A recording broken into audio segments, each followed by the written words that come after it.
Hello नमस्कार। कैसे आप सभी। स्वागत है आपका साई क्लासेस के इस यूट्यूब प्लेटफॉर्म पर। तो जैसा कि आप थंबनेल देख के समझ ही गए होंगे कि हम किस बारे में बात करने वाले हैं। पिछले लेक्चर में मैंने आपको बताया था कि नेट एग्ज़ाम बेहतर है या सेट एग्ज़ाम बेहतर है।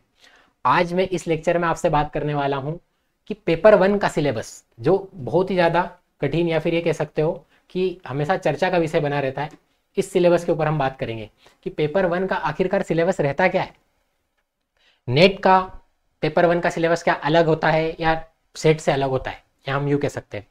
मतलब मैं ये कहना चाह रहा हूँ कि नेट और सेट में पेपर वन कॉमन होते हैं या फिर अलग अलग होते हैं, ये हमें बात करनी है आज इसके ऊपर। तो हमारा जो मुख्य टॉपिक रहेगा कि नेट बनाम सेट पेपर वन सिलेबस, क्या सिलेबस एक सा है या अलग है। सिलेबस हम देखेंगे यहाँ पर कि दोनों में अंतर क्या है, क्या दोनों एक से है। इसका जवाब मैं आपको भी यहीं दे देता हूँ, दोनों का सिलेबस कोई अंतर नहीं है, सिलेबस बिल्कुल सेम है। पेपर कॉमन होता है, सिलेबस एकदम सेम है। बस द रिजल्ट इज दैट कि इनका जो पैटर्न है वो अंतर हो जाता है। मतलब सेट जहाँ पर हाई लेवल के क्वेश्चन नहीं पूछता है तो नेट वहाँ पर हाई लेवल पर जाता है। तो मैं आपसे बात करने वाला हूँ यहाँ पर मुख्य रूप से पेपर वन के सिलेबस के बारे में। हमारा ये जो लेक्चर रहेगा वो पूरी तरीके से पेपर वन सिलेबस को डेडिकेटेड रहेगा। इसके बाद मैं एक लेक्चर और लेकर आऊँगा जहाँ मैं आपसे बात करूँगा पेपर टू, स्पेसिफिक रूप से जो पेपर टू रहता है वहाँ पर हिस्ट्री सब्जेक्ट के बारे में। तो चलिए देखते हैं पेपर वन का सिलेबस डिस्कशन रहेगा हमारा। मेरा नाम है ऋषभ गुप्ता और हम बात करेंगे यहाँ पर पेपर वन सिलेबस के बारे में। ये जैसा कि मैंने आपको बताया था लास्ट लेक्चर में कि नेट या सेट में से आपके लिए बेहतर क्या हो सकती है एग्जाम, और यहाँ हमने रिजल्ट निकाला था कि हमारे लिए जो एग्जाम बेहतर है वो कौन सी है, नेट है। जिस किसी ने भी हमारा लास्ट लेक्चर नहीं देखा वो जाकर देख सकता है, डिस्क्रिप्शन बॉक्स में आपको लिंक भी मिल जाएगी और पिन कमेंट भी आपको मिल जाएगा कि नेट और सेट में से कौन सी एग्जाम बेहतर है। लास्ट लेक्चर हमारा इसी टॉपिक पर था, आज हम पेपर वन के सिलेबस के रूप में बात कर रहे हैं। मैंने आपको बताया था कि क्या क्या फ़ायदे होते हैं नेट के, ये यहाँ पर आप देख सकते हो कि जैसे कि इसको यूजीसी कंडक्ट करवाता है, फुल फॉर्म आपको पता होना चाहिए। यहाँ से आप जेआरएफ के लिए भी एग्जाम बन सकते हो, जेआरएफ भी बन सकते हो और असिस्टेंट प्रोफेसर भी बन सकते हो। आपको क्वालिफाई होने पर सर्टिफिकेट मिलता है जो पूरे भारत में एलिजिबल अवेलेबल होता है। मतलब आप उसको पूरे भारत में वैलिड रूप से मान्य होता है वो। अगर हम देखा जाए तो इसकी जो फ्रीक्वेंसी होती है साल में 2 बार होती है एग्ज़ाम, ठीक है। मास्टर डिग्री रिक्वायर होती है, आपके पास मास्टर डिग्री होना चाहिए as per the rules of UGC rules. मतलब तो यहाँ पर आपको ये ध्यान रखना है कि मास्टर डिग्री की जरूरत होती है, percentage as per the UGC rules. 2 paper होते हैं, अभी हम बात करेंगे, और पूरे ऑल ओवर इंडिया में एलिजिबल है। नेट के लिए मैंने आपको बताया था कि सेम सही वही क्राइटेरिया है, लेकिन आपको क्या ध्यान रखना है, यह राज्य स्तर पर होती है, ठीक है, और इसमें आपको जेआरएफ नहीं मिलता है। चलते हैं अगली चीज़ के ऊपर। फिर मैंने आपको यही चीज़ बताई थी कि आपके लिए क्या बेहतर हो सकता है, ठीक है। तो हमने फाइनली कंक्लूजन में ये पाया था कि नेट हमारे लिए बेहतर है, क्योंकि नेट में 3 कैटेगरी है। सबसे पहली कैटेगरी जिसके तहत हम पीएचडी कर सकते हैं, दूसरी कैटेगरी जिसमें हम नेट क्वालिफाई करके असिस्टेंट प्रोफेसर बन सकते हैं, और तीसरी कैटेगरी जो टॉप लेवल कैटेगरी है उसे हम बोलते हैं जेआरएफ की कैटेगरी। यहाँ पर कट ऑफ भी हाई जाता है, 1% लोगों को ही मिलता है जेआरएफ, तो यहाँ पर आपको फेलोशिप मिलती है, साथ ही आप असिस्टेंट प्रोफेसर के लिए एलिजिबल तो हो ही सकते हो। तो यहाँ पर मैंने अभी तक आपसे यही बात करी कि नेट और सेट में नेट ही बेहतर क्यों है। अब हम बात करते हैं पेपर वन के सिलेबस के बारे में, ठीक है। पेपर वन जिसकी मैं बात कर रहा हूँ, जो कि एक सामान्य विषय के रूप में बताया गया है, किसमें, यूजीसी नेट में, और सेट में भी सेम वही बात की गई है। यहाँ पर अगर मैं बात करूँ आपसे कि सेट का सिलेबस और नेट का सिलेबस सेम है, पहले तो मैं आपको बताना चाह रहा हूँ सेट और नेट, ठीक है, सेट और नेट पेपर वन का जो सिलेबस है वो सेम है सभी एग्जामों के लिए, है ना। जितने भी सब्जेक्टों में एग्जाम होती है ये, उन सभी एग्जामों में सिलेबस क्या रहता है, सेम रहता है। ये बात आप बिल्कुल अंडरलाइन कर लो, नोट कर लो, चाहे एमपीपीएससी सेट हो या ये यूजीसी नेट हो। एमपीपीएससी सेट की एग्ज़ाम आने वाले समय में होने वाली है, नोटिफिकेशन उसका बहुत जल्द आ जाएगा। तो आपके लिए सबसे मायने ये रखता है कि क्या सिलेबस में अंतर है या नहीं। तो पेपर वन का सिलेबस मैंने आपके लिए बता दिया कि आपको सेम ही मिलेगा लगभग। पेपर टू का सिलेबस जो रहता है वही चेंज रहता है, वो सब्जेक्ट स्पेसिफिक रहता है कि अगर आपने किस में मास्टर डिग्री करी है, ठीक है, मास्टर डिग्री करी। पेपर टू में मैं अगर बात करूँ आपसे, जैसे पेपर वन में टोटल कितने क्वेश्चन रहते हैं, 50 क्वेश्चन रहते हैं, हर क्वेश्चन 2 मार्क्स का रहता है और 100 मार्क्स आपके यहाँ से कवर हो जाते हैं। और पेपर वन में कितने क्वेश्चन, पेपर टू में कितने आते हैं, 100 क्वेश्चन आते हैं, यह भी 2 नंबर का रहता है, और यहाँ पर आपके कितने हो जाएंगे, 200। तो जो टोटल पेपर होता है वो कितने मार्क्स का हो जाता है, 300 मार्क्स का हो जाता है। पेपर 1 ध्यान रखें कितने क्वेश्चन आएंगे, 50 क्वेश्चन आएंगे, क्लियर यहाँ से। और पेपर 2 के कितने क्वेश्चन आएंगे, 100 क्वेश्चन आएंगे। यहाँ तक बात आई होप क्लियर होगी, ठीक है। चलते आगे, तो हम मुख्य रूप से जो बात करने वाले हैं वो बात करने वाले पेपर 1 पर। पेपर 1 में टोटल कितने सब्जेक्ट्स है, मैंने आपको जैसा कि बताया 50 क्वेश्चन, हर क्वेश्चन 2 मार्क्स का, ठीक है। यूनिट्स कितनी, 10 यूनिट्स, यूनिट्स कितनी रहेगी, 10 यूनिट्स रहेगी इसमें, 10 चैप्टर या 10 यूनिट आप कह सकते हो कि 10 यूनिट इसमें रहती है। तो पहली यूनिट जिसको हम बोलते हैं टीचिंग एप्टीट्यूड, टीचिंग एप्टीट्यूड मतलब आपके पढ़ाने का तरीका क्या है ना। ये मुख्य रूप से आपके असिस्टेंट प्रोफेसर बनने के बाद बहुत ज़्यादा जरूरी हो जाता है, जो आपको डेली लाइफ में काम में आता है। फिर उसके बाद जो चैप्टर आता है यूनिट 2 के रूप में, वो आता है रिसर्च एप्टीट्यूड। रिसर्च एप्टीट्यूड ये जेआरएफ को लेकर लिया जाता है कि जेआरएफ का आप आगे चल के जेआरएफ लेने वाले हो, तो आपके माइंड में रिसर्च से रिलेटेड क्या थिंकिंग है। कॉम्प्रिहेंशन तो आपको हर बड़ी एग्जामों में मिलेंगे ही मिलेंगे, जैसे यूपीएससी के सी सेट में, एमपीपीएससी के सी सेट में, बड़ी बड़ी जितनी भी भारत की एग्जामें हैं उनमें आपको कॉम्प्रिहेंशन चीज़ तो मिलेगी ही मिलेगी, गद्यांश आता ही है, ठीक है। फिर उसके बाद कम्युनिकेशन, कम्युनिकेशन अगर आप असिस्टेंट प्रोफेसर बन रहे हो या फिर आगे चलकर प्रोफेसर बन रहे हो, एसोसिएट प्रोफेसर बन रहे हो, तो वहाँ आपको कम्युनिकेशन तो मायने रखता ही है। तो ये सब चीज़ें इसीलिए जोड़ी गई है, मतलब कोई भी चीज़ का सिलेबस समझने से पहले समझो कि उसको जोड़ा क्यों गया है, क्यों मांग रहे हैं वो ये चीज़ आपसे। फिर आपके दिमाग की रीजनिंग कैपेबिलिटी और मैथमेटिक्स, ये तो होना ही चाहिए। अगर आपके रीजनिंग कैपेबिलिटी, सोचने की क्षमता फास्ट है, मैथमेटिकल ऑपरेशंस चीज़ें आप कर सकते हो, तो बहुत ज़्यादा इंपॉर्टेंट हो जाती है जीवन में आगे बढ़ने के लिए। डीआई हो गया, डाटा इंटरप्रिटेशन, ठीक है। तो मतलब ये मैं मान के चलता हूँ कि 15 क्वेश्चन यहाँ से, मतलब ईच यूनिट से कितने क्वेश्चन आते हैं, 5 क्वेश्चन आते हैं। क्या ध्यान रखना है आपको, प्रत्येक यूनिट से कितने क्वेश्चन आते हैं, ईच यूनिट से कितने क्वेश्चन आते हैं, 5 क्वेश्चन, जब भी तो 50 क्वेश्चन बनेंगे, यही क्राइटेरिया चलता है। एमपीपीएससी में भी यही है सेम, और यूजीसी में भी सेम है। मतलब कुल मिला के कंक्लूजन ये है कि सिलेबस में कोई अंतर नहीं है, कोई फर्क नहीं है, पूरा का पूरा सिलेबस सेम है। आप चाहे एमपीपीएससी की साइट पर चले जाओ तो भी सेम सिलेबस मिलेगा, और यूजीसी की साइट पर चले जाओ वहाँ पर भी आपको सेम सिलेबस मिलेगा। डीआई हो गया, ठीक है। तो मैथ्स, रीजनिंग और डीआई, यहाँ पर लॉजिकल रीजनिंग भी है, ध्यान रखना। लॉजिकल रीजनिंग बहुत तरीके वाले क्वेश्चन होते हैं, तो थोड़े से बनाना कठिन होते हैं। हालांकि एमपीपीएससी तो नहीं जाता है उस लेवल पर, नॉर्मली रीजनिंग पूछता है वो, ठीक है। Information and communication, ICT, ICT क्यों जोड़ा गया है, आज की जरूरत है इसलिए जोड़ा गया है। कंप्यूटर का नॉलेज आपको जरूरी है, ये क्लास में ले रहा हूँ तो मुझे टेक्निकल नॉलेज होना बहुत जरूरी है ना। हर फील्ड में आज टेक्निकल नॉलेज बहुत ज़्यादा इंपॉर्टेंट हो गया है। मोबाइल आपके हाथ में, तो टेक्निकल नॉलेज तो मायने रखता ही है ना। कंप्यूटर वगैरह तो चाहिए ही चाहिए। स्मार्ट क्लासेस हो रही है, पीएम3 कॉलेजेस हो रहे हैं, ठीक है। तो उस लेवल पर चीज़ें जा रही है। तो जब कॉलेजेस स्कूल्स में डिजिटल बोर्ड्स आ रहे हैं, तो आप देखिए वहाँ पर आपको कंप्यूटर तो चाहिए ही चाहिए, तो आईसीटी इसलिए रखा गया है। फिर इन्वायरमेंट कंसर्न्स, तो आज चीज़ें इंपॉर्टेंट हो ही जाती है। इन्वायरमेंट, पर्यावरण से रिलेटेड मुद्दे कई सामने आते रहते हैं। हर जगह आपको इस तरीके के सब्जेक्ट्स मिल ही जाएंगे कोई से भी एग्जामों में, क्योंकि ये आज की रिक्वायरमेंट हो चुकी है। और आखिरी जो आपको यहाँ पर नहीं दिख रहा होगा वो है यूनिट नंबर 10 की, मैं यहाँ लिख देता हूँ।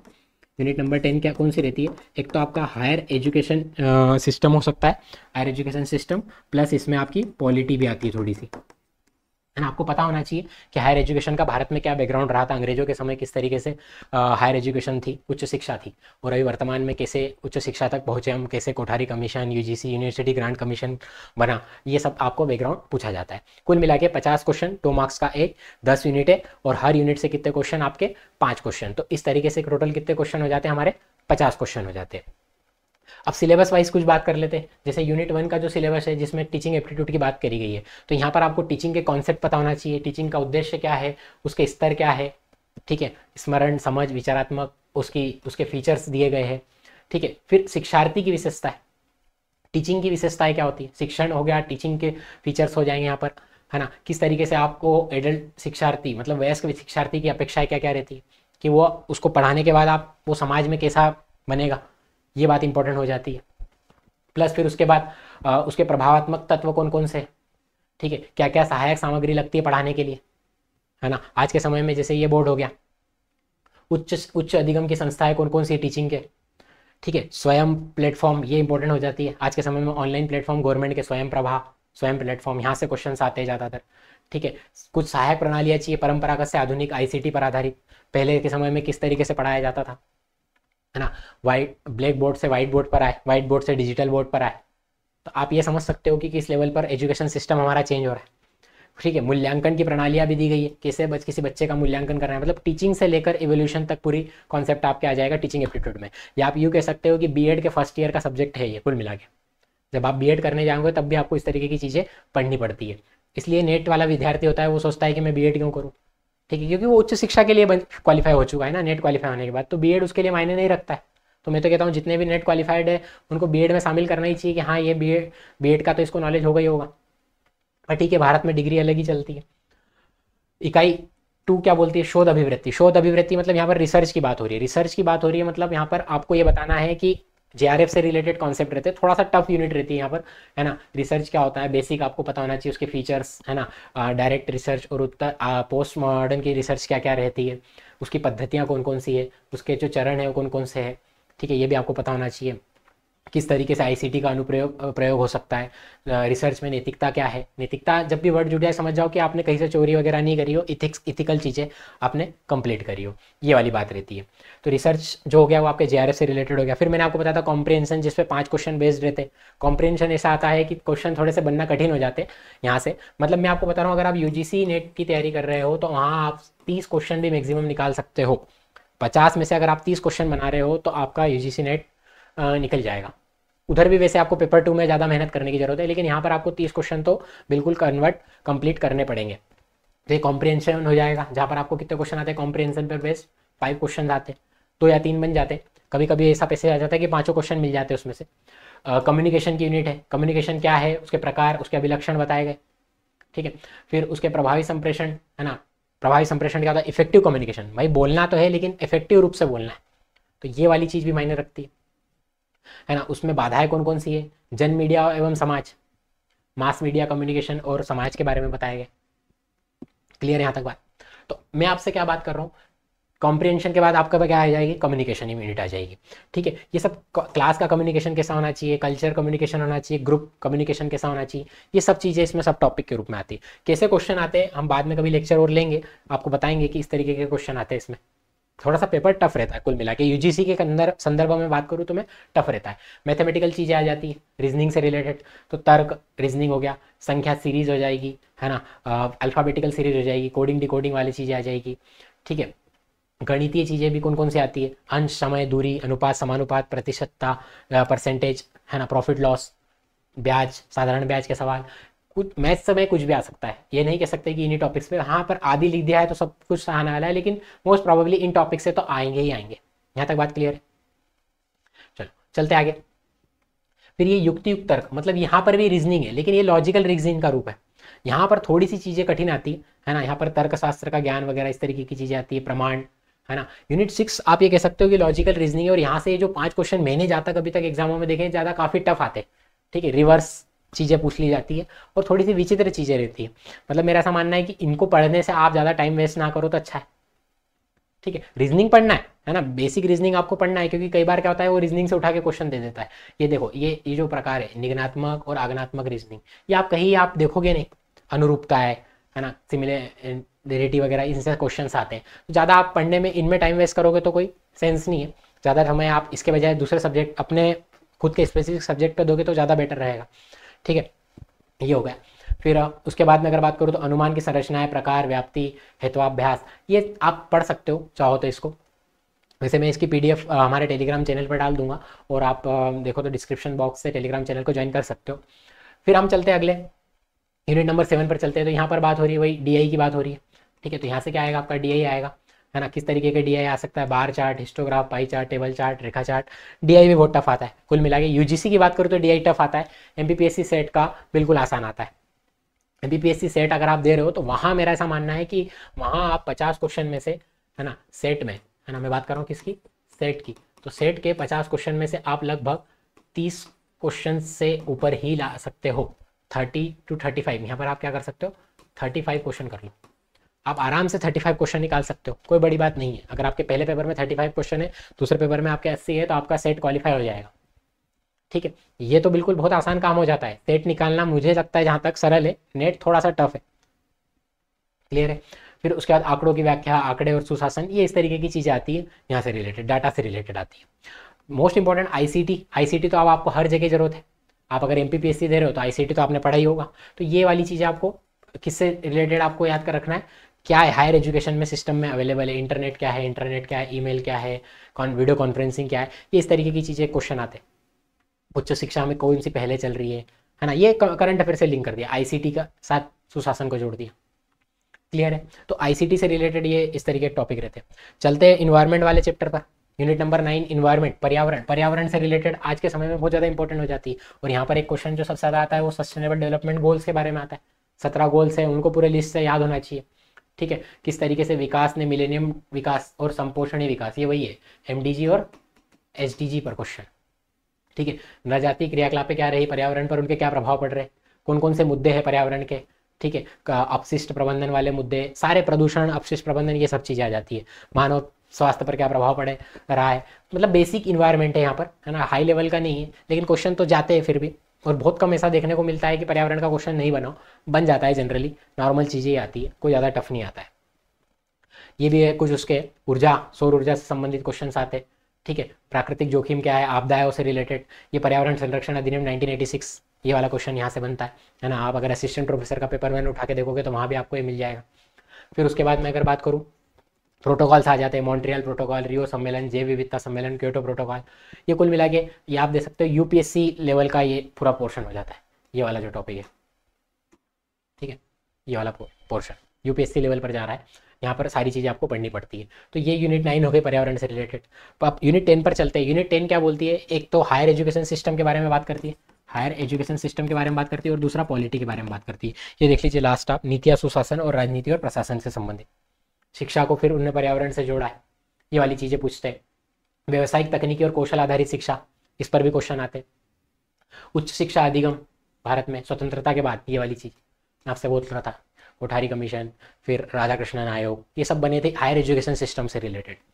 ठीक है, उच्च अधिगम संस्थाएं कौन कौन सी है, भारत में प्राचीन समय में शिक्षा कैसी चलती थी, है ना। चाहते हो अगर आप इसका पीडीएफ चाहते हो तो आप टेलीग्राम से ज्वाइन करके ले सकते हो।